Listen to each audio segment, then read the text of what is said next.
In this lesson, students will use indi and number cards to practice one-to-one correspondence, counting from 1 to 10, and counting the tiles to answer how many. They also practice computational thinking and programming skills with indi.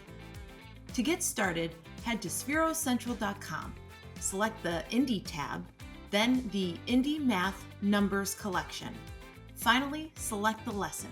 Here, you'll find how the lesson aligns with the educational standards, the associated teacher guide, number cards, and challenges. Before beginning the lesson, make sure you have 1 through 10 number cards or print your own from the files provided.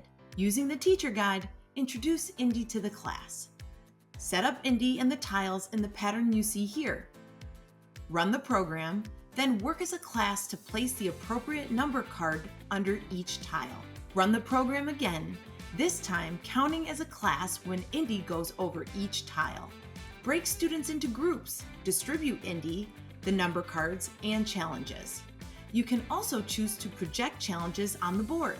Allow time for students to work through the challenges.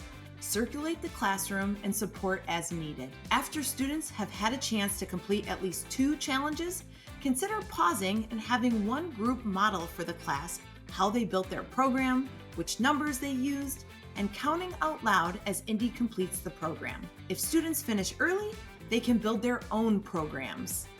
Finally, come back as a group and discuss what students learned about counting and indi.